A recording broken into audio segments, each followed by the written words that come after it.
At Focus on Liberia, we discuss everything Liberia, from education to politics, arts and culture, entertainment, agriculture, history, religion, family, and technology.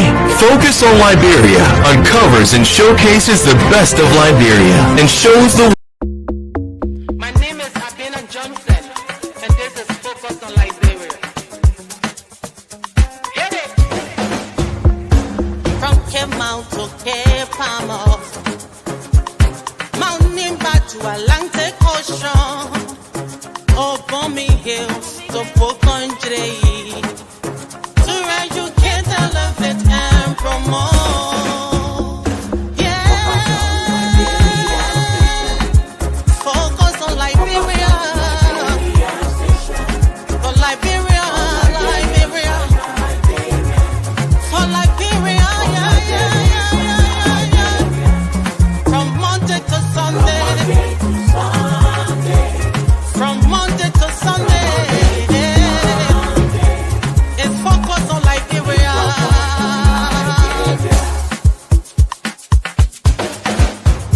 Talk about home affairs, in diaspora,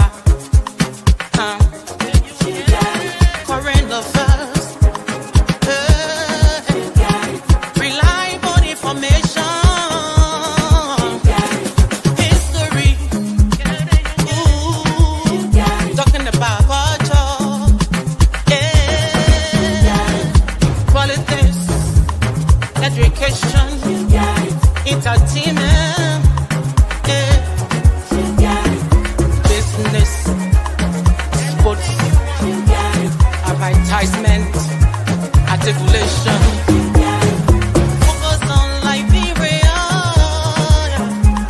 Focus on Liberia. Focus on Liberia. From Monday to Sunday. Focus on. Hello, ladies and gentlemen, and welcome to FOL Justice Forum on Focus on Liberia. My name is Dennis Jah, and we are broadcasting from Atlanta, Georgia. In tonight's edition of the FOL Justice Forum, we're going to be looking at one important story, just one story, and that story is the former acting LTA chairman, Mr. Abdullah Kamara, has been exonerated by the court of all charges. Yes, all charges. They say all the things they charge him for, they say no way. Abdullah Kamara is exonerated. That's what the court says. I have the legal minds here to weigh in on the court's action. We want to see whether the court acted legally or there was some jen in the making. We want to also see what is it that the Mr. Kamara was indicted for. What are the merits? I have FOL legal analyst, Councillor Frederick A.B. Jewell. Councillor Jewell, welcome to the show. Thank you, Dennis. I'm happy to be here. I also have another legal mind and a financial crime expert. He's also an activist of Project NTR, Never to Return, and to Anthony Wando Konyene Freeman. Welcome, sir. Thank you, Dennis. Nice to be here. And whenever we're talking financial crime, I always got to be on board. Yeah, and I see that since you started NTR, you started growing your beard. Whether that's coincidence or not, I don't know, but yeah, political beard. we want to welcome all our viewers from across the globe. Anytime there are legal matters, we want to first talk to the lawyers and see what you say, because a lot of things can be speculated, politicized, and all the 9 yards. So we want to see what happened. First of all, being a while we have not had Justice Forum to talk about the legal matter. So, Councillor Jewell, how are you doing today? How's Denver? Well, Denver is sunny. We're doing fine. Thank God we are alive. And we are happy to be part of this show because we pretty much have concern as to how legal matters are being these days carried out by our government and in the court system. And how is your your private practice in Monrovia and what you're doing in Colorado. Just talk a little bit. In Colorado, we have a refugee agency. We are a federally funded nonprofit refugee agency. We're more like working to get people their citizenship, working to get them their immigration, their green cards as they apply for them, family unification, helping asylum seekers, as well as ensuring that people find employment. We have a staff of a total of 22 staff members, and I'm the executive director, co-founded by me and got some other guys who joined since 2009. In Liberia, we more like focusing on my concern visiting Liberia had been how many people in prison and why are they in prison. You know, if you know Liberia very well, you don't have money, no lawyer will run behind you or to even assist you. So the office in Liberia is much more focusing on being able to visit the prison to see how many prisoners are there. Is emerging in that we're finding grant to be able to hire some young lawyers in there to focus on the prison to see how can people who are placed behind bars, so many of them on pretrial detention, can be released and have their freedom. So that's what the focus of the office in Liberia. Thank you. You know, very important to mention that because sometimes people look at us and say, "Oh, just sit down in America." Anthony Freeman, you're working on a couple of things too. Just a little bit. Okay. I currently work on the project NTR, which is a civic advocacy movement, and basically we have focused on advocating that those that were given power in Liberia and they squandered those opportunities, we don't need to have these people back. And the other phase of it is to reach out to the other political actors and encourage them to have a strategy that they can work together and, you know, find a way to remove the Unity Party and the CDC from our party politics. Beyond that, I do a legal consulting on the side under the firm Flag Africa, and basically is risk consulting and business governance. So yeah, I'm happy to be here. What is happening in Liberia is very concerning. There's a pattern of selective justice, and that's what we're going to comment on during the course of this conversation. Thank you. If you have not done so already, please invite a friend and let's talk legal stuff here. So let me start with the newspaper reporting today. They say they indicted former acting chairperson of the Liberia Telecommunication Authority, Abdullah Kamara, is now a free man after a criminal court dismissed his indictment and all charges against him on grounds that the indictment was marred with gross procedural error. The Liberia Anti-Corruption Commission on July 10, 2025 jointly indicted TAMMA Corporation, that's the corporation Abdullah headed, and Madam Zackpah, former chairperson of LTA. Kamara and Madam Zackpah, the indictments allege, colluded and conspired with TAMMA Corporation to defraud the government to the tune of $3,589,499 by not remitting that amount into the Internal Revenue account. The document also claims that between the period of May 18 and 19, 2023, co-defendant authorized the payment of $54,500 to TAMMA Corporation as a contribution to corporate social responsibility, for which the trio was charged with economic sabotage, fraud on the Internal Revenue of Liberia, misuse of public money, property, or records, and so on and so forth. Those are the charges. Now, the criminal code C rules say you guys are in error. All charges against Mr. Abdullah Kamara are dropped. And full disclosure, Abdullah Kamara is a friend. We both graduated from Monrovia College the same year. And I have known him since the time we graduated. That should be just a little over 30 years. The introduction, just the case.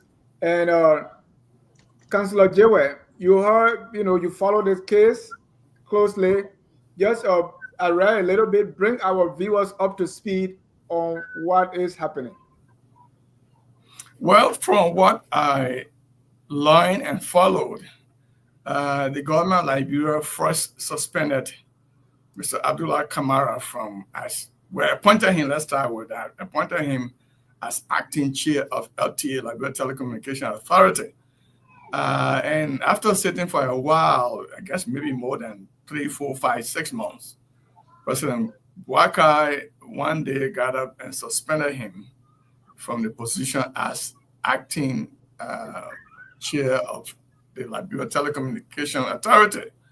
That followed. After that, there was an indictment. I guess he went to the LACC, where there were additional investigation that led to the indictment of him and Ms. Zackpah to taken to Kosi and charged as he read.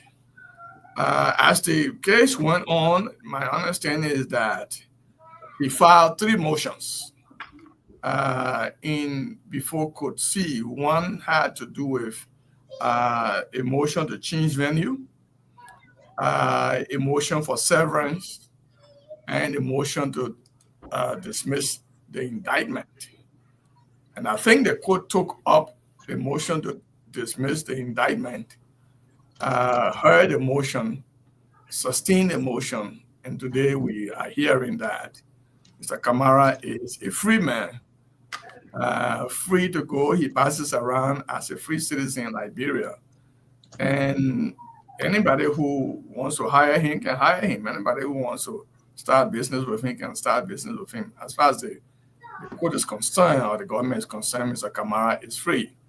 And the charges were dropped. That's how far we understood it to be. And I'm going to go to the LACC audit, the GAC audit report and read some from there. But Anthony Freeman, when they say the charges were dropped, what does that mean? Does it mean that that's it? Nobody can hear this case again unless we go to the Supreme Court, or what is it? What does that mean? No, if the charges were dismissed prior to submission of evidence, then under Liberian law, the prosecutor can take exception and seek a review of the decision. But if it's a collusion between the president and the executive that, look, this guy is my political party man, I don't want him to be harassed, or I don't want him to be persecuted, then of course the prosecutor, even though they know that they reserve the right to take exception to a dismissal of the indictment prior to the submission of evidence, they're gonna, do nothing. That is the problem that we have in Liberia when you have the justice systems being manned by partisan people and partisan interests. Then obviously it's difficult for people to make professional decisions. So that's what we have. Right. So yeah, I know. So assuming there is no collusion, you're saying the prosecutors can take exception and go where to the Supreme Court? In court, when they dismiss the indictment at the preliminary stage, like before you give evidence to the court, right? Before they weigh the evidence, right? If they dismiss it at that level, you can take an appeal. If there's evidence have been submitted and maybe contested, then that is when the double jeopardy comes in play and you can go further with it. Okay? But if they dismiss the thing before even any submission of evidence, yes, you can take an exception and you can go further to get a review of the decision.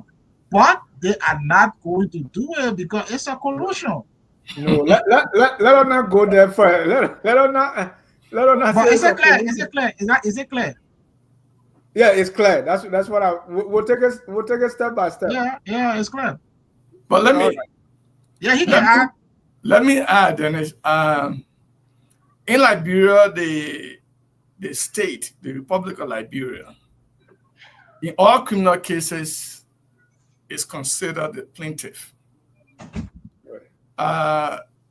When an indictment is brought, trial is had and the jury return a verdict of not guilty and against the defendant, in favor of the defendant, and the judge entered a judgment sustaining the verdict that was returned, meaning evidence has been produced, the case was tried, and the jury returned the verdict, and the defendant is not considered guilty, and the judge sustained that verdict, then the government of Liberia is not allowed to appeal.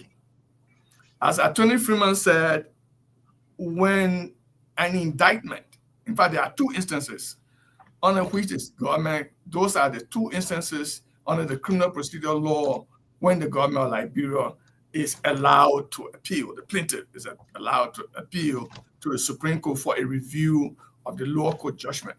One is when an indictment is dismissed prior to the presentation of evidence, prior to trial. The dismissal of the indictment, whether it's done by prejudice, whether it's done based on no prejudice at all, with dismissed without prejudice or done dismissed with prejudice, the state, the Republic of Liberia, by law, is required to take an appeal. The lawyer representing the government of Liberia must stand up in court and accept to the judgment of the judge, and take an exception to the judgment of the judge and announce appeal to the Supreme Court, followed by a bill of exception. And the other 9 years, the government of Liberia does not file bond, so there will be no bond prepared in a criminal case, and the government doesn't really put forth a bond. So the matter will travel to the Supreme Court for the Supreme Court to review whether the dismissal of the indictment is consistent with law. Now, let me just add, once the judge makes, in this case, they are not even gotten to the jury. Once the motion was made and the judge honored the motion, sustained the motion, granted the motion, and ordered that Mr. Kamara be set free, the government lawyer at that point should accept to the judgment and announce appeal, get notice to court that it has announced appeal to the Supreme Court of the Republic of Liberia. Right there and then, you cannot leave the courtroom and go home and come back and say, I will announce appeal. If you did not appeal at that point, you cannot appeal any longer. That was going to be my question, right? Since the appeal, and I'm not 100% sure whether that was done, but if the appeal was not done in that place where this was the judgment, or the jury said, the man, let's drop all the charges, and they drop it. If you didn't announce appeal, you don't have any window to do so again. No, you don't. They mean the matter ends right there and then, because you cannot go to the Supreme Court on, I went back to the court and filed my appeal documentation. No, the law requires that the lawyers representing the Republic of Liberia must stand up in court after the judgment is entered by the trial judge. In this case, the jury was not involved, it was the trial judge. The government lawyer must stand up on his feet and say, at this state, counsel for the Republic of Liberia accept to this judgment and announces appeal to the Supreme Court of the Republic of Liberia. Right there and then. Not after the judge leave and go to the chambers. Not after the next day to come back. Right there and then. A minute you done that, the judge will lose jurisdiction. All you have to do is to file a bill of exception for the matter to travel to the Supreme Court. If you did not do that, you cannot do it any longer. All right. So Abdullah is a free man. Let's go to the records and see what actually they're accusing Abdullah of. So here's the audit. So during the audit, we observed the following irregularities associated with implementing partners of the Digital Transformation Project and the LDTP bank account. Copies of all return checks received from the bank were observed to be signed exclusively by the then chair lady, that's Madam Zackpah. Signatories to the bank account were the then chair lady of the Board of Commissioners and the then CEO of TAMMA Corporation, that's Abdullah. The signatory mandate allows for either of the signatories to authorize the transaction of the project. Another one, recommendation. Management should provide substantive justification for issuing a sole signatory mandate For processing of corporate transactions, management should also provide substantive justification for incorporating a vendor as a signatory to a GOL, Government of Liberia account, that's the LDTP. Management should also fully account for expenditures made without adequate supporting documents. Signatories to the bank account were the then chairlady of the Board of Commissioners and the then CEO of TAMMA Corporation. The signatory mandate allowed for either of the signatories to authorize the transaction of the project. Payments were made without evidence of project initiation document. Contracts, work plans, milestones, timeline, and liquidation reports. You see table 5, and they have the tables there. Initially, a representative of one of the implementing partners, that is TAMMA Corporation, was included as a signatory to the Digital Transformation Project account.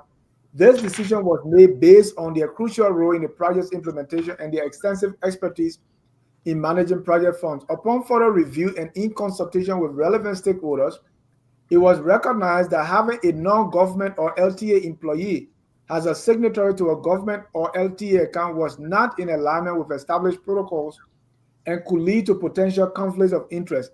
This recognition led to immediate corrective measures. Attorney Freeman, I want you to explain to our, listeners what I've just read. What is the audit actually revealing that TAMMA Corporation and LTA, the then chair, did? Okay, so they accuse them of spending government money with absolutely no evidence trail, no contract, no procurement document, no pipeline, no nothing. They just sign a check and give it to him and say, go and do whatever you want to do. They also accuse them of conflict of interest because the vendor is not a official of the Liberian government. But he was joining with the chairperson to sign checks. Now, if you look at it, that's ipso facto conflict of interest. He was signing checks, and he was the recipient of the checks he was signing. Just imagine, he will sign as a signatory from the person who is awarding the contract, then he will be the recipient of the funds. I mean, that's terrible level of conflict of interest. That doesn't sound that anybody would do that. What do you mean? I mean, how do you sign checks to yourself? But it's in the audit report that what you just read. Yeah, that what I mean. And you just read it in the audit report. He was one of the signatories, right? What I mean is, do they have copies of the check that he himself signed? Obviously, the auditors will have seen that. Now, here's the thing. When you take government money, you are subject to the Public Financial Management Law and the Public Financial Management Regulation. So, all your transactions must comply with the Public Financial Management Law. Then, that's not all. You have the PPCC statute and regulation. All your activities must comply. Then there are standard corporate laws that you must adhere to. For example, as a corporate entity, why is the chairperson signing alone? Even under Liberian law, to register an NGO, you need like 3 incorporators or stuff like that. You need a team of people. She is the only signatory for the government. And then she put a vendor on the signing. So he signed, then he received the money. I mean, there's no other way to describe it. That overt criminality, conflict of interest, corruption, fraud on the internal revenue, fraud in government expenditure, misapplication. It's all of those. Now, they are trying to argue separate entity concept. So let's just break it down for the people. Separate entity concept originates in accounting, that the business must be treated separately from the owners. Okay? So if, for example, the business incurs losses or anything like that, it cannot go to the owner's private account. Good. But that law only holds if you follow the corporate regulation and you follow all the laws. If you intentionally, willfully, flagrantly commit criminal activities, the separate entity concept cannot cover you. You have to answer for your crimes. That is in Liberian law. But what is happening is that the police services and the prosecution services, they are not independent. They take their marching orders. We'll get to that. Okay. Yeah. No. That would be opinion. We want to start with the law. You got a law? So we stay on the law to say they are taking orders. Yeah. So, all right. So what I'm about to say is, I'm not a lawyer. So if I'm in the country and they say, well, the government signed this, the government did actually it was LTA acting on behalf of the government, right? Yeah. So I write. In fact, from what I gather, TAMMA Corporation went to the government and say, we have a project idea. We can do this. And they look at it and say, oh, okay, here the money, do it. So if I go to government, I present my paper and you find it, and then you give me the check, you found the project. Somebody will say, what would be my concern?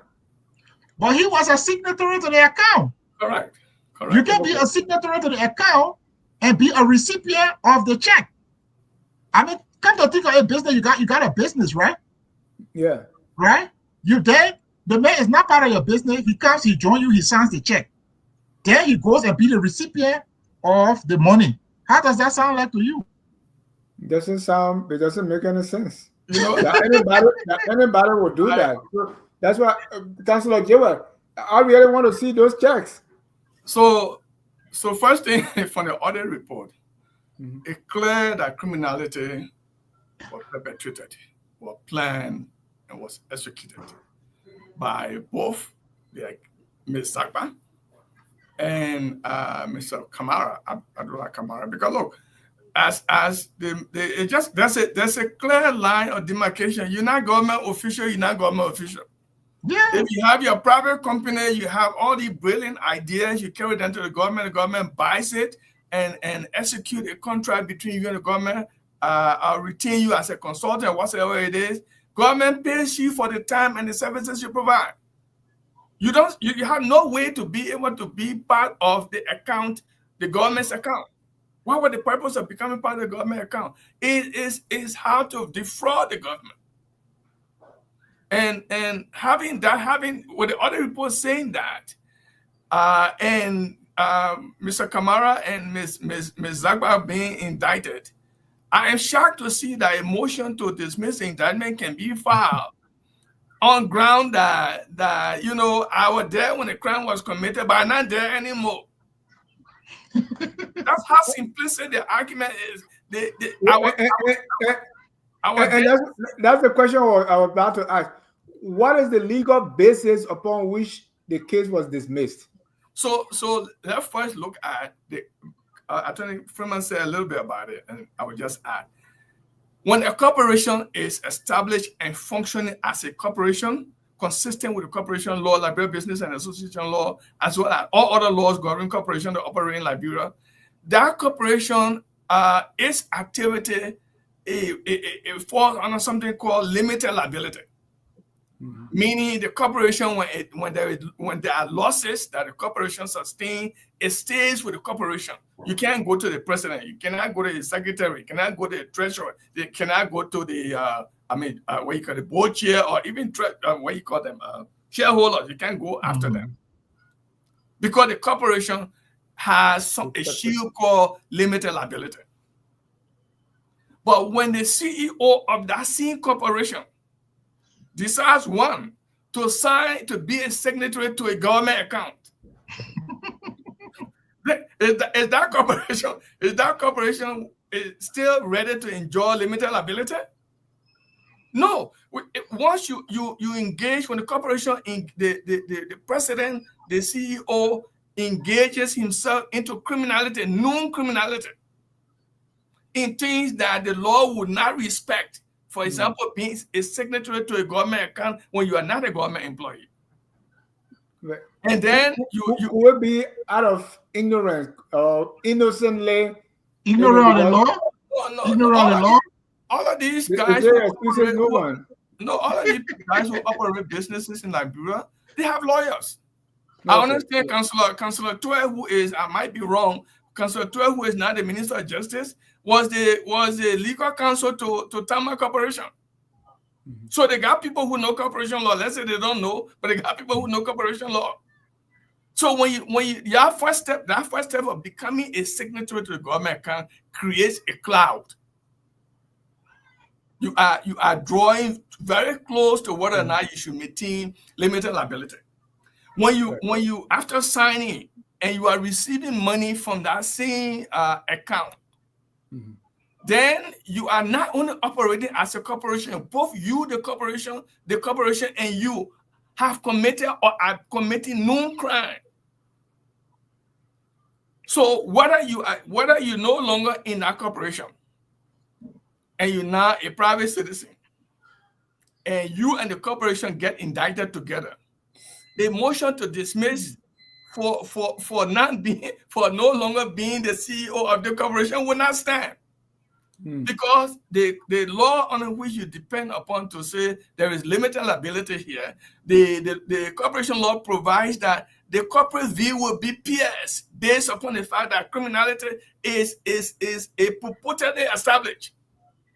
You are secretary to government account. You work for government? How you became secretary to the LTA account? Now you received the money while you were operating as a TAMMA Corporation CEO, president and CEO. Today you say, no. I'm no longer part of that. I'm not a private citizen. So the government cannot indict me and the corporation together because each of us is supposed to be responsible for our own crime. That's true.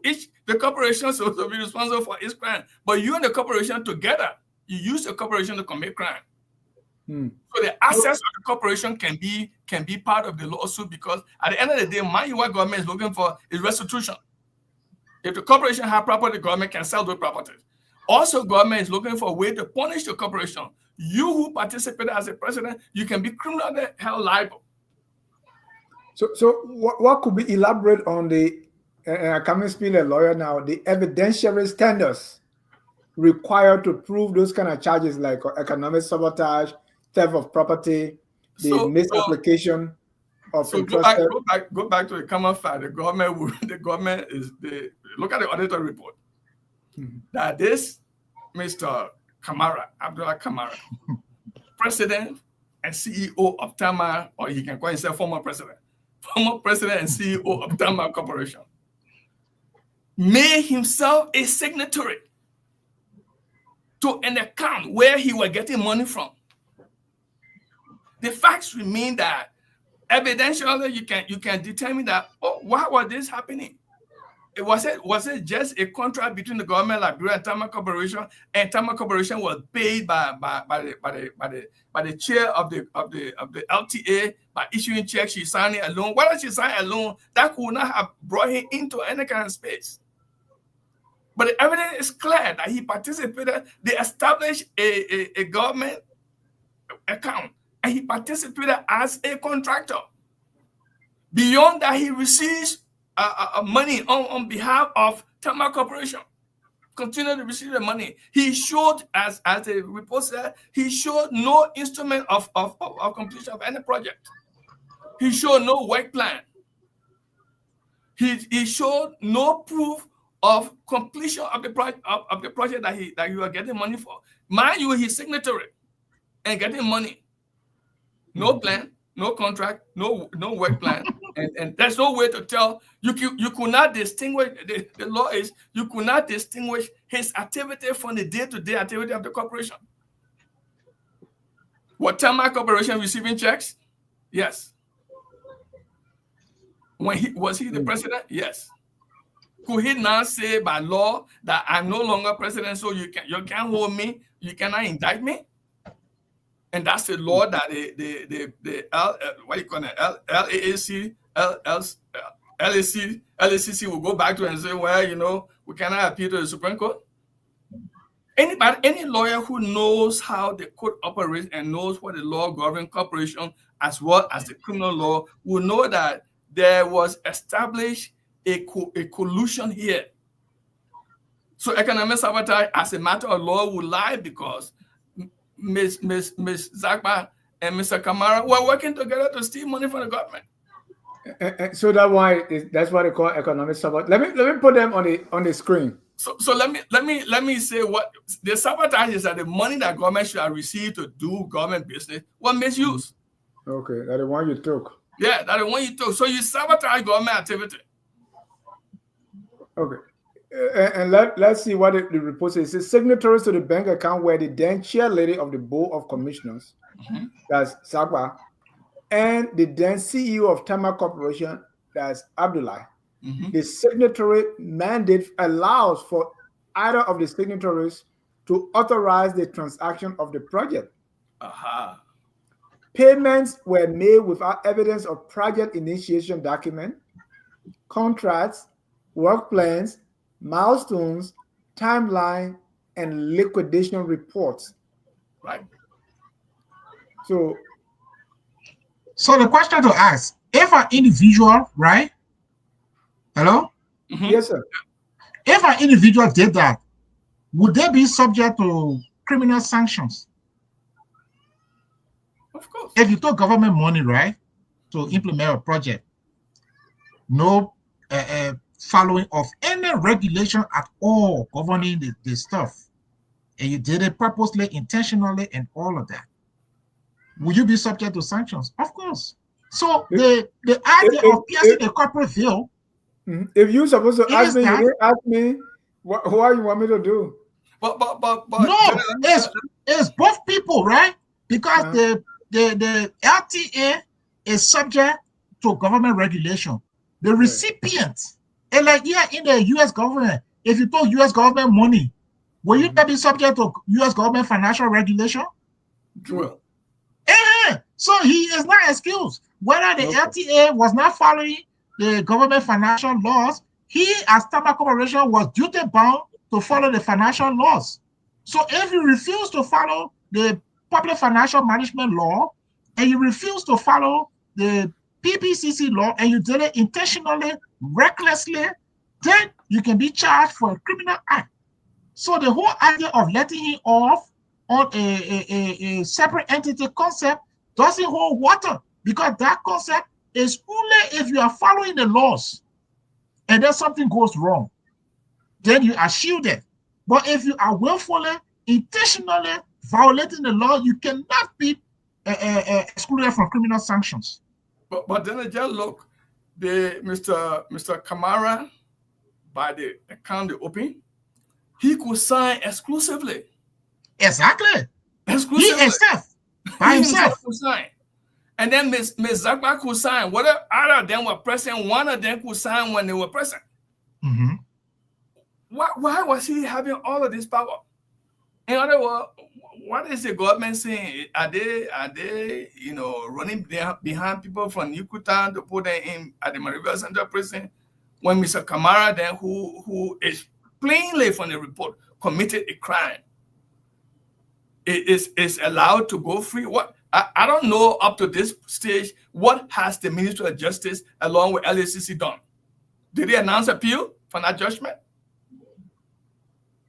I can say without a doubt that they did not. If they have announced appeal, the press would have said an appeal was announced to the Supreme Court. You didn't even need to see the record. The press that wrote the story that we're reading today would have said that Mr. Kamara was set free. The government of Liberia announced appeal to the Supreme Court of Liberia. You know, I said to somebody like, bro, it would be difficult to know where we get the kind of people around. Your way, though. Don't get there yet, though.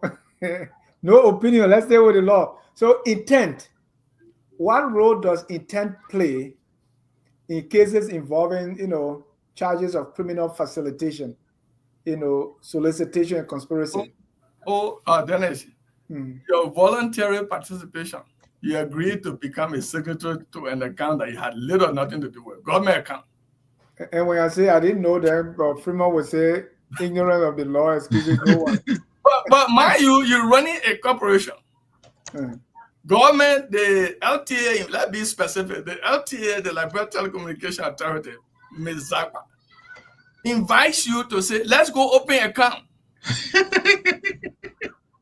and you will sign, you will be one as signatory, and I will be signatory. Then your company will get money from that same account. The intention is very clear. It is to create a sabotage, knowingly, not knowingly and exclusively appreciated by your act. You know that when you do that, you will be able to get money without anybody asking you questions. And you do it. You can't say, oh, you know, the government regulation, the Financial Management Act doesn't cover me because I run a private corporation. No. You have joined the government to be able to be a signatory to that. The question is, can the court dismiss this case? Does the judge have any standing by law to dismiss such a case? Yeah. The answer is no.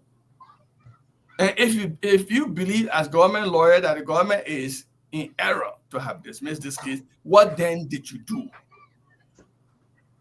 Did all of you get money from Mr. Kamara and say goodbye and say go home and be free? Did you appeal? Or are you so glaringly incompetent to the point that you sat there, you did not know that whether I had a case, you know, bring me to a history. I had a case, I used to represent the Baton people, the Omen Kelly and others, our lawyer on their side when they arrested them for murder. I had one current judge now, Councilor A. Blamo Dixon. He was then a lawyer. They were prosecuting and were defending. Then the jury returned a verdict of not guilty. My colleague judge, today he's a judge. Today, Judge Blamo Dixon sat there. He said nothing. I thought he was joking when I saw him sitting there. So for 2 seconds, 3 seconds, I said, the guy doesn't know what to do, so let me jump up. I jump up and asked the judge to thank the jury and discharge them. Let them go. The judge did that, and I pray that the court will enter judgment thereafter. My colleague sat there. This is glaring incompetency. You don't understand what the law is, so you said that happened to you. Did the government sit down there not knowing what to do after the judge granted this motion to dismiss the indictment against Mr. Kamara? What did they do? Did they go home and sit down? Forget about what a person, what guy colluded with them to do anything. You as a professional person, what did you do? Bwaka will say, I did not do anything. Let's say Bwaka was part of it. You say, I did not do anything. But the judge was saying there was a procedural error. What error was he talking about? The judge, the motion was saying that since Kamara, in fact, the argument that Kamara put forward was that since I'm no longer the president and CEO of TAMMA Corporation, TAMMA Corporation can be sued alone. You can't add me there. So you can't sue TAMMA Corporation as a defendant one, sue Abdullah Kamara as a defendant two. So unless you can pierce the corporate veil, then you can bring me in, but suing as you sue is an error by having me indicted is an error because you bring in a corporation which is a civil organization whose act cannot be considered criminal unless it participated. For me, I'm no longer there. Your crime you're talking about, maybe that crime, but I'm not there anymore. So go after the corporation, don't go after me. The judge sustained that argument and dismissed the indictment on ground that the president and CEO legally is not responsible for the act of the corporation. That is true, but provided no crime was committed. Because prior to this, they were saying, okay, if the corporation did this, why are they not going after other employees of the corporation except Kamara alone? This is because that could also be Kamara's argument because Kamara is saying the corporation acted lawfully as a corporation. Yeah. No crime was committed. But the only way you have been able to find out whether a crime was committed is when trial was had, or if the government had appealed to the Supreme Court. My question is, professionally, what did the LACC do after that judgment? Let's say the judge was erroneous. Konyene was there at LACC before, so you can answer that question. Look, Dennis, my focus here is, if you receive government money, you are subject to public financial management laws and regulation. If you receive government money, you are subject to the procurement laws and regulation. If you intentionally violate those laws, you are subject to the penal law. Under each of those laws, there are criminal penalty. You cannot use the separate entity concept because it only covers you if you abide by the laws of corporation and abide by the laws of Liberia. And then something goes wrong, you are covered. If you intentionally violate the law, you can be covered by the separate entity concept. No. But look, it's not new, right? Let's go back a little bit in history. Miata Famule, she blew up 600,000. The president wrote a congratulatory letter to her. Thank you very much. Thank you very much. You did a very good job. The chairman, Luther Tape, he blew up at least, 300 and some more thousand. He is still in his position. In fact, the president appointed him to another position. The public work minister went and admitted that he expended government money without a legislative authorization. He still has his job. Mamaka Ability, in the office of the president, spearheading $80 million criminal enterprise. The president rests and says, "Oh, it's a gentleman agreement with my friend," you know. So the Funati Kofa case, one of the person who was accused because she was a United Partisan, she never spent her night in jail, and in fact they sought to separate the trial. So there is a consistent pattern of selective justice from this administration. Okay, so it's nothing new. We're just highlighting it because we don't want the people to be misinformed that yes, in fact, Kamara could benefit from the separate entity concept and he should be allowed to go. No, nobody who takes government money should have to scrap. If you took the US government money and you refuse to account what is claimed that he did, no plan, no procurement process, no evidence, no implementation, nothing, you will be in jail. Of course. You will be in jail if you took US government money and did that. And Kamara knows. But he leaves from the US, he goes to Liberia, and he suddenly turns to a criminal. Okay? But he knows that if he were to take US government money, he would never do that. But Liberia is like the garbage site where he can go and carry on criminal behavior. And the government of the day is going to sanction the criminal behavior because maybe when they were campaigning, he gave them money. Okay? So whether the government withdraws the indictment or whatever they did there, we just want the public to know that this man committed a crime and he should have been given his day in court so that he can exonerate himself, not for the judge and the prosecutor to join together and set him free without a trial. Correct. So how might this verdict or the dismissal, right? How might this impact future cases involving allegation against public officials? Because this is now it become a precedent, right? Let me tell you what will happen internationally first. Liberia failed the millennial challenge. One of the reasons why it fails is the rule of law. Liberia failed because the international, the US is saying that Liberia cannot obey the law. Liberia does not enforce its law. Liberia selectively enforces law. Now, this case cannot be a case to be cited because only cases that travel from the lower court to the Supreme Court, where a judgment has been entered against or for, against the state and for the defendant, or against the defendant and for the state, such cases can be cited during trial by lawyers who might have similar cases. But in the case of Mr. Kamara case, that they didn't mean for it to go anywhere. If there was no appeal announced, that way it's still, you cannot cite Republic of Liberia versus Kamara where? For what? It's in the lower court. The judgment in the lower court is not judgment that you can refer to.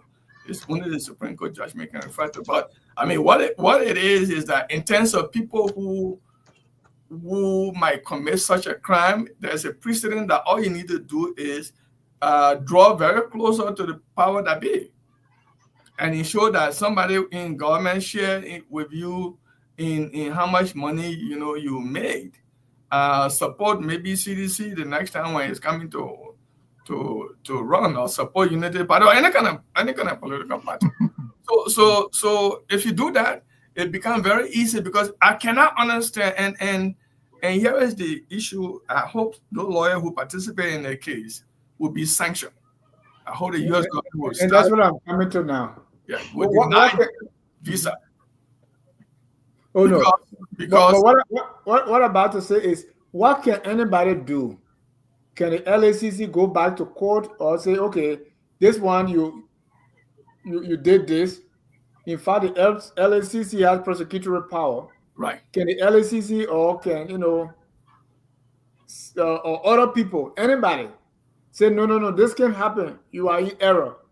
Or since the court has spoken, that's it. So once the court spoke, the LACC, along with the Ministry of Justice lawyers that were present, they were required by law to take exception to the judgment of the judge and announce appeal. Anything short of that, that's it. It's done. The government cannot come back and say, we're going to prepare a new indictment, remove Kamara's name, and bring the TAMMA Corporation to stand alone in court. No, that matter. The case was TAMMA Corporation and Mr. Abdullah Kamara. Since that case was dismissed, unfortunately, that's the end of it. Liberia is sabotage, and people who are up less than 1% will continue to use the resources as a place. And again, the lesson to learn is that steal the money, connect yourself to big government official, and you will have your case dismissed in court. Because professionally, what did a lawyer do? My problem with this is that those lawyers who are involved in this matter, if they did not announce appeal, the American embassy should sanction all of them, grant them no visa. How about how you call them? Our legal counsel, our legal group. What is it called? You mean Ministry of Justice? LMBA. Yeah. Well, the Bar Association. Well, the Bar Association, I mean, I would think if they really understand, I don't know whether they understand it or not, but by now there should be a statement released from the bar indicating that the procedure and the process under which the judge dismissed the case and the government announcing no appeal, the entire thing is flawed. And that why the bar cannot do anything, because in the criminal case, another government hires you and grants you something called letter of patent to prosecute a case on behalf of the government. You cannot, as a private lawyer, get involved. You cannot, as an ordinary citizen, decide to bring back the case or file another suit against Mr. Kamara. That's the end. Mr. Kamara can go to Wiala and come to Douala to Newtown and make merry. He is free. Corporation is also free. Mr. Freeman, so now, because of this case, Mr. Kamara lost his job at LTA. His name was dragged in the mud. Can Mr. Kamara sue and say, in fact, you spoiled my name for nothing. I'm suing you for defamation of character. Besides that, I want my job back. Yes, he can sue. I guess he can sue, but I don't think he will win. No. I don't think he will win because there is clear probable cause for the charges. And it's very difficult generally because the government has general prosecutorial power. And unless there is malice shown beforehand, it's very unlikely you can come and say, oh, you persecuted me falsely, so I'm suing you for damages. I don't know. He can, but I don't see him winning the case. But if you have a very responsible government, Mr. Kamara may, if he turn become a fool to decide that he'll file a lawsuit, the government can file a counterclaim. And you see because mind you, the merit of this case is not dismissed on the merit, it's dismissed on procedural ground. All of what government has, if there is a responsible government, it will counterclaim, and I don't think Mr. Kamara would like that either. Because in a civil lawsuit, you can bring about all of the evidence and perhaps have him and the corporation to also be responsible. Say, well, will he want that? I don't think he want that. I think everybody from his end, including the LACC and perhaps the government, was to get Mr. Kamara free, and that's the end. So Mr. Kamara, in fact, you know what will happen at the end of when the judgment is announced, no appeal is announced, Mr. Kamara is considered free. Mr. Kamara, his lawyer, will go to a clerk of court and request a certificate to say that we committed no crime. The clerk will issue that certificate because there's a judgment that says Mr. Kamara committed no crime. He's set free. It said right that Mr. Kamara ever think about going to court to sue for defamation of character? No. Can Mr. Kamara complain or request that he get back his job? No, he was employed based upon the discretion of the president. So you myself don't know whether Mr. Kamara will become the next ambassador to France or not. So next day, the government may name him, since he got a clearance. The government may name him as like great ambassador or the chair of the National Investment Commission. Government can put him anywhere. And how come the LTA only Zackpah? You know, is it because she was on it and nobody else was involved? How did the LTA manage to have just one person representing such a big government entity? I mean, I understand TAMMA Corporation is private, so maybe one person could do it. How about government? Did you ever listen to Zackpah on? She was one time, I think, on Spoon Talk. Spoon Talk, and there were questions that she was asked. Some of these very questions that you're asking, and she said, "I'm the chair." And as a chair, I'm allowed to do what I did. I think what the guy named I forgot his name. You were with Communist Party. Asiva was asking her a lot of questions, even with plan and whatnot. And she said, these things were things that she did based upon her position as a chair. I mean, I understand what the way the operation went was.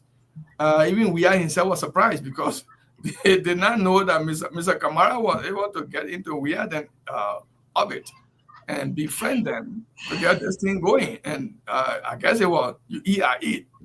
But not understanding that Mr. Kamara would be diverting the money from there to his company and to somewhere else that would assist the Unity Party to get where it is. If you see nothing, that's an assumption. Yeah. But if you see that no appeal in this kind of case, the question you ask is that, let's say the government, colluded with the entire team. What did the professional lawyers do? Did they not know that this is a ground for appeal? There are two grounds for appeal. One is that when the indictment is dismissed outrightly, the government has the right to appeal. Or when a motion of acquittal, meaning that the case starts, the government put all of its witnesses on the stand, the government rests with evidence, the defense will get up and file a motion to acquit him or her. And the court grants that the government has the right at that level to appeal. Are you saying that these people who represent the government from LACC and the Minister of Justice did not know that? It's criminal law 101.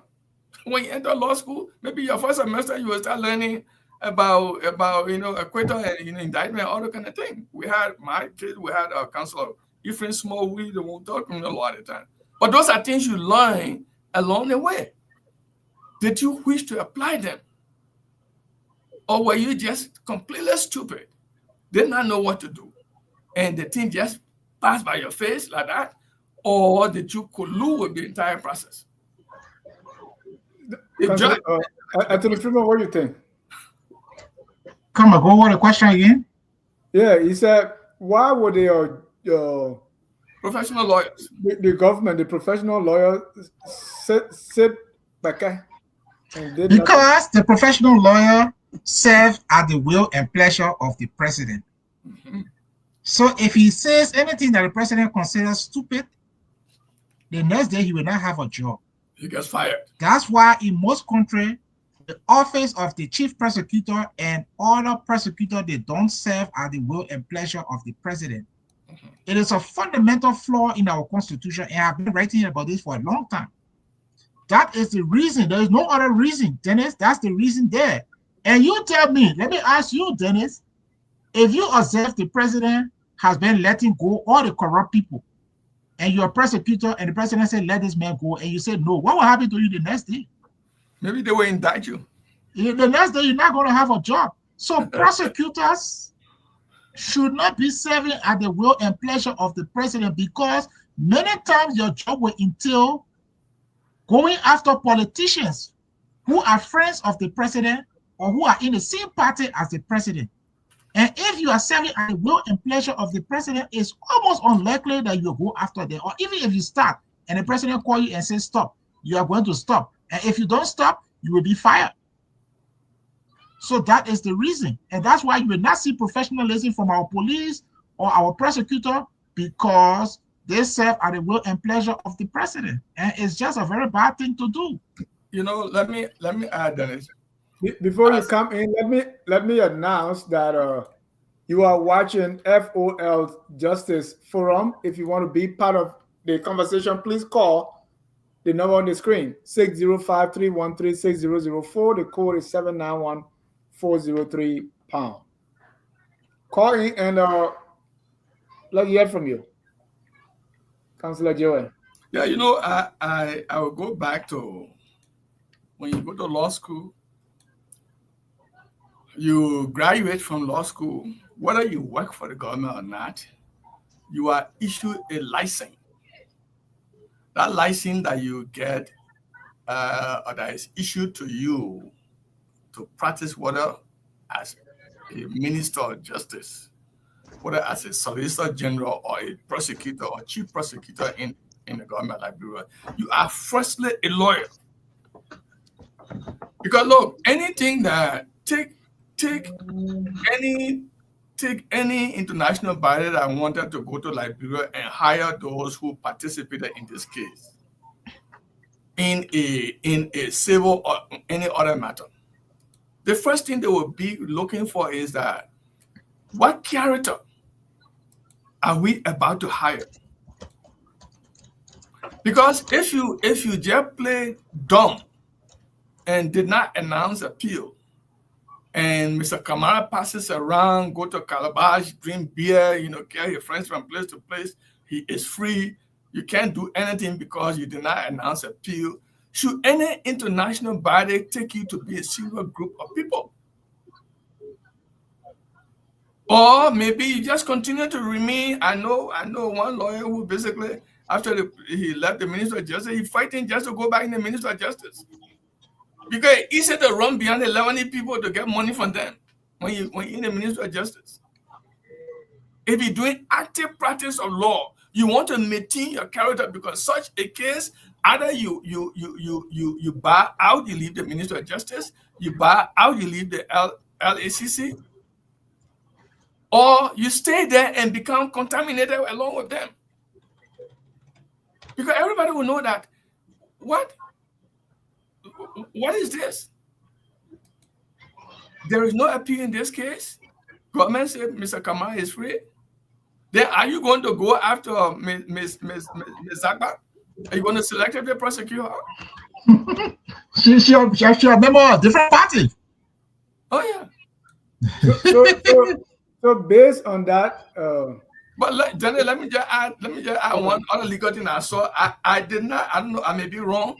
The judge did not. There were 3 motions that were filed. One is change of venue. The one is separation of trial, and the other one to dismiss the indictment. Did the judge grant the separation? I didn't see the judge granting the separation of trial, severance. So this judgment will also impact Ms. Zackpah, because she's a defendant on that indictment that was dismissed. If the government, if the judge did not grant a separate trial to Mr. Kamara, and Ms. Zackpah remained on that indictment was dismissed, Ms. Zackpah is free.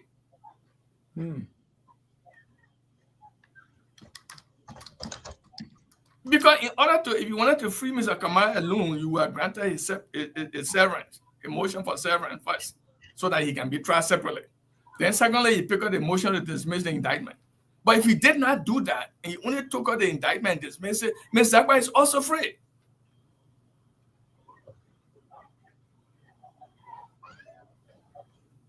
And nobody can touch her if she goes to Liberia. Well, Dennis, let me ask you a question. Sure. 450,000. This man is signing as the payer. He's signing as the recipient. He took 450,000. They didn't file a report. No implementation plan. They didn't file procurement. They didn't follow public financial management law. And now the judge is saying, well, it's the corporation. Yeah. This is purposely, intentionally destroying your country. Yeah. And Baka is responsible. The judge is responsible. The prosecutor is responsible for this level of criminality. You can't do that. This is intentionally destroying your country. 450,000 is not chicken change. It's not chicken change. Even people down the street, they pickpocket for $5 or $10, they get brutalized, they get killed on the spot. Yeah. And this man walk away with 450,000. They just say, oh, you missed the name. Mm-hmm. Or he applies, he's covered under the separate entity concept, limited liability, this and that. You are subject to the laws of Liberia. You are supposed to follow the laws. If you don't follow the law, it's on the prosecutor, or at a minimum, he's on to go and hide your date in a court of law and explain yourself. If you get free from that point, okay, that's fine. But the judge is not supposed to be the one to say you are free. So what? Let me ask about reform now, because if you are saying, based on what we have discussed so far, what reform, if any, will you recommend to improve, when we come to prosecuting and handling of these economic crime cases?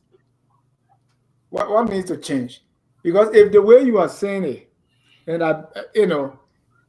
that I wish this case had gone to court so that I would hear Abdullah's and Zackpah's side of the story to say, really, did you do this? Because the merit of the case was not argued. So would it just say dismiss it because of the entity principle, right? But what would you recommend to avoid something like this happening again? I will start with having a real independent Minister of Justice. How is that possible? And a real independent, we need law to ensure that the Minister of Justice budget is run independently, not depending upon whether the president signed. I mean, whether he put a check to what the minister says or not. They have independent prosecutors here. Those guys, even though they finally the report will be sent over to the Minister of Justice, but the idea of not being independent is the idea of not having sufficient money to be able to pay those who are in cases like this, where the government can dance $500 or maybe $2,000 or $5,000. If they think that you look good, they dance $5,000 in front of you, and it makes sense. Some of these guys in the Ministry of Justice and LSCC, they are hustlers. They are looking for a way to survive. So if you hire this person as a prosecutor who's sitting down, who basically doing nothing at all, such a case to be in it that he's not independent, he will listen to the president. If there is a law, if our executive law can exclude the president from appointing these people, but having maybe a mixture of civil society, religious leader, Liberian people to ensure that selected group of people are taking in a budget to have them to run such cases are defined with sufficient security. We will have something better than this, but everyone that is in the Ministry of Justice is also, I also want to look at our court system. Everyone that some of the judges on our court system, they are praying to God that the president will make them associate justice. So what do they do? Without the president even going near them, they try to do things that the president would say this person need to be favored.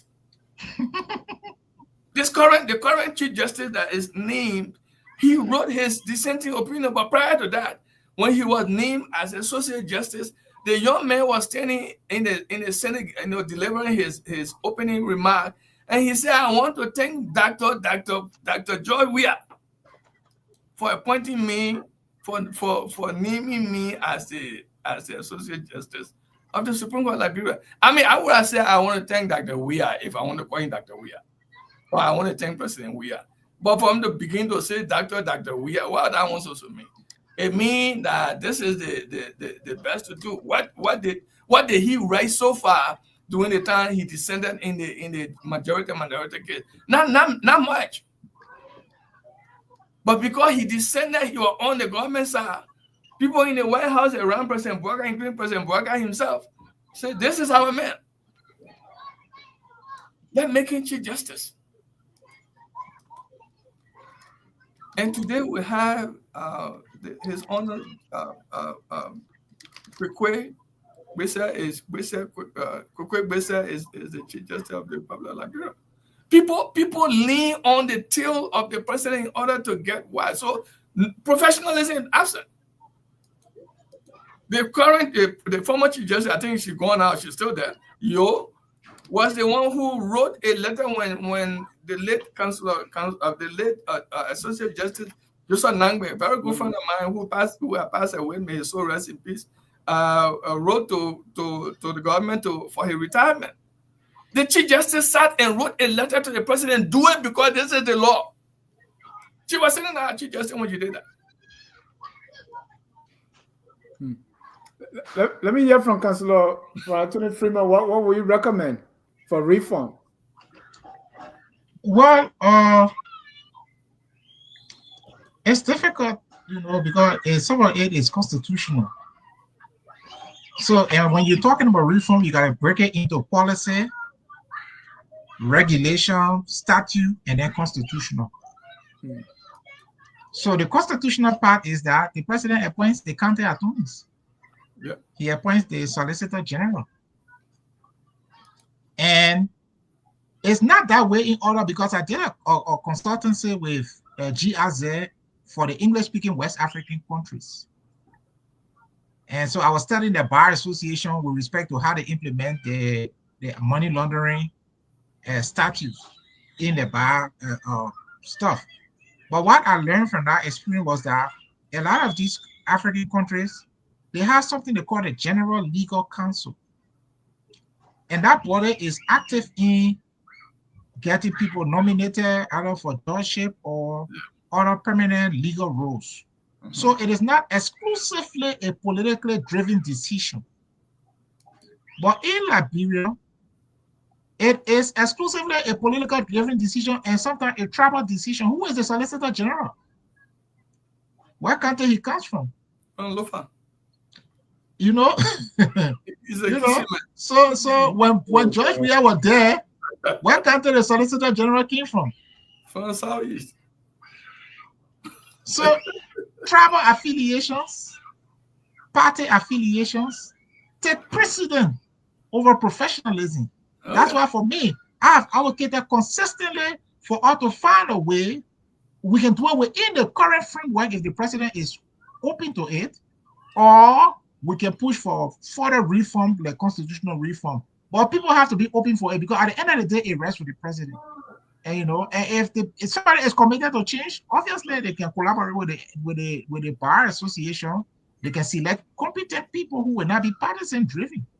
But if you don't want to pursue justice, you just look for your old classmate, your tribal man, your partisan, and you put them in the position and you tell them, "I'm many places I put in you. Anything I tell you, any judgment that comes, you go by it."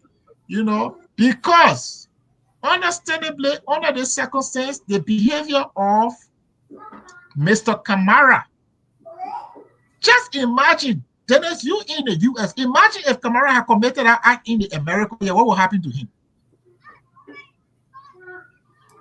Just imagine if that thing he did in Liberia to go and be a signatory to the government account, then at the same time be the recipient of the funds.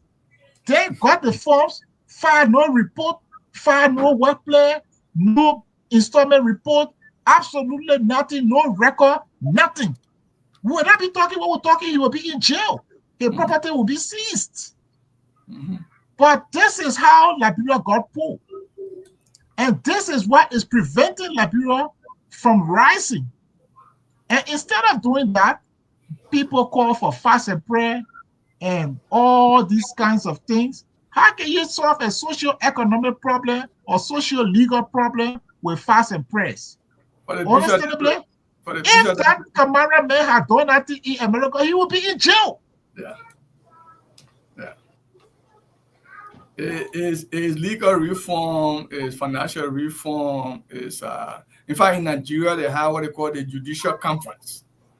It's a body that, as Attorney Freeman was talking about, it's a body that also help to to select and what you call it, recruit judges in the trial court as well as the appellate court and the Supreme Court. It's mixed up with group of people, but it's kind of independent in that it has sufficient money to run it. Look, most of the things that are happening in Liberia, they are happening because people are hustlers. So many of these guys are hustlers.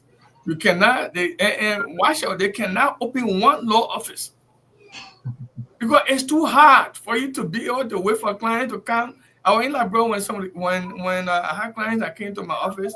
They were saying that the guys were charging $5,000 to write a lease agreement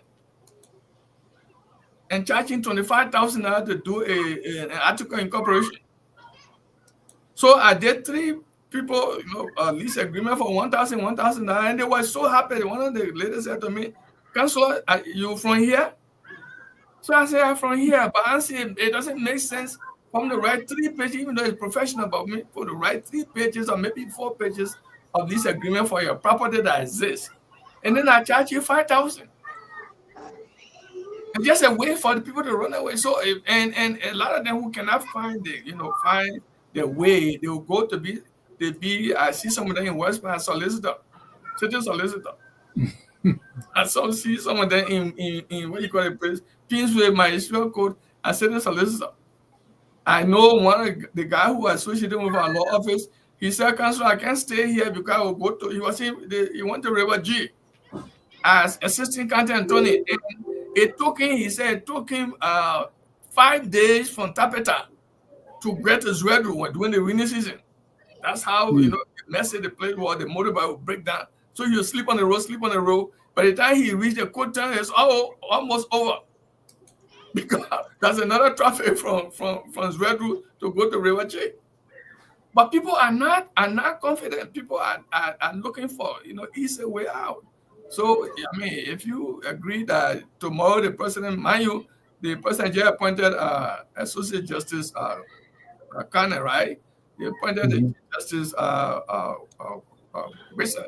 So maybe Jim Sutton may retire, or maybe who else? Our man, Yusuf Kabad. Just Yusuf Kabad may retire. So if they just dance a thing near your ear to say, "My man, you may be associate justice when you act this way," what they will do? They will do that because they have no blood in their body that resemble anything in the private sector. It's to steal, it's to deceive, it's to break the country down. That's all they are there for. Thank you, gentlemen.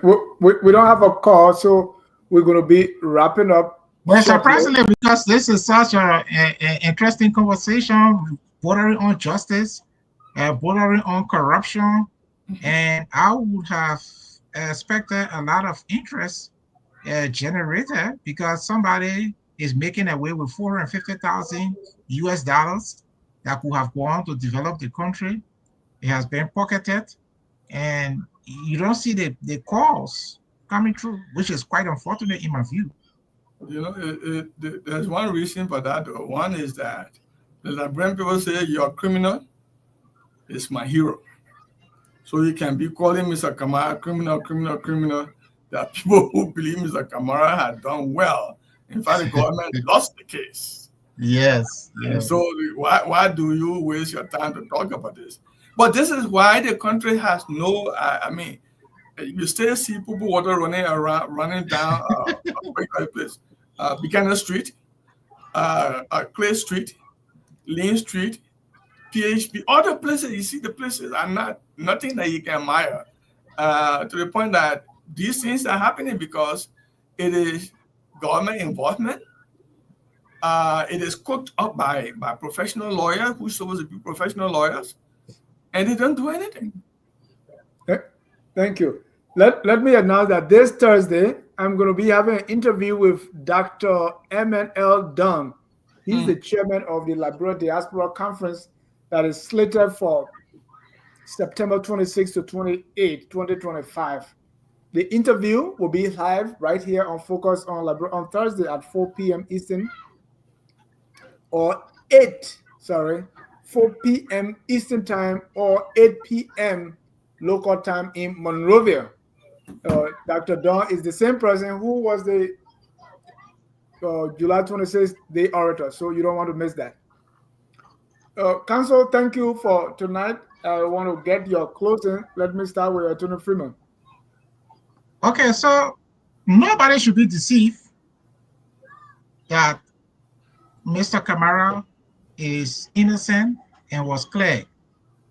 He never had his day in court because Mr. Bwaka, the president, the Minister of Justice, the prosecutor, and the judge, they all decided that Mr. Kamara is a UP partisan and he should not face justice, just as they decided that Reverend Luther Tapper, the Public Works Minister Giddens, Miata Famule, all these people, it seems like everybody else can face justice, but if you are partisan of the ruling party, or if you are a financier, then obviously you don't need to face justice. But under the legal theory of piercing the corporate veil, you cannot hide under the cover of the separate entity concept to intentionally, deliberately commit crimes and get away with it. That is an international corporate legal theory that veil will be pierced, and those individuals who committed the crimes will be identified and they will be prosecuted. That is the fundamental basis on which the U.S. implement their Foreign Corrupt Practices Act, and the UK implements their Serious Fraud Offences Act. And it's in a lot of countries. But obviously, because Liberia, we don't see corruption to be a serious crime. You know, the president is on record, like Nathaniel McGill saying, stealing government money is not a problem. You just build a house in Liberia and you spray some money on the people, and that's enough. That is what has got Liberia poor. That is what is keeping Liberia poor.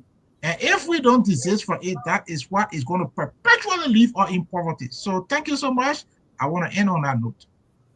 Thank you. Councillor Joel. Yeah, I also want to add that it's not a surprise that this case was dismissed. The prosecution did little or nothing. This case was dismissed by a judge on the wrong theory. And that Mr. Kamara is gone free or running the streets of Liberia free. Until guys who believe people like the people we currently have, who see corruption or see government as a means of getting rich and leaving money with their great-great-grandchildren, and nothing is done until independent prosecution is done, until the laws are allowed to take its course. The backwardness of Liberia will remain as it is, but this is not a loss. I think Liberians should be able to come together to ensure that we write the U.S. government to ensure that Mr. Kamara does not travel out of Liberia to the United States. That those lawyers who were involved in this mess, I hope they appeal. If they did not appeal, their names should also be sent to the department, the State Department, to ensure that they do not also travel to the United States from Liberia. The judge should not be excluded to not only America, not to any of the European countries. You should stay in Liberia. You can go from West Point to Red Light to Douala back to Central Monrovia. That would be okay. But these guys are disgraced, and that the government should not be left off the hook to ensure that if it did not ensure that this case was prosecuted fairly and clearly, giving them money for development will mean nothing, because at the end of the day, somebody can come from here and become smart and sign and become a signatory, commit a crime, and the government can set that person free, because at the end of the day, that's what it is. All of these people should be punished by the international community. They should not be allowed to leave the country. They should not be allowed to travel freely. They should not be allowed to be issued visa. The judge, the lawyers who participated, not everybody at LACC, because I'm sure all of them were not in court. Not everybody at the Ministry of Justice, I'm sure not all of them were in court. But if the Solicitor General and the rest of them who basically participated in the case were in court and did nothing about it, they should be allowed to go to Lofa County, come back to Monrovia. Go back to Douala, come back to Monrovia. That's it. It is a shame that the country, as old as it is, 178 years old, we are still doing selective justice. Thank you. Thank you. On that note, we'll say thank you, gentlemen, and thanks to our viewers, even those who will watch later on. At this time, we close with our song that says, "We are all Liberians." Have a good night and God bless you. We are Liberians. Liberia is our home. Liberian people.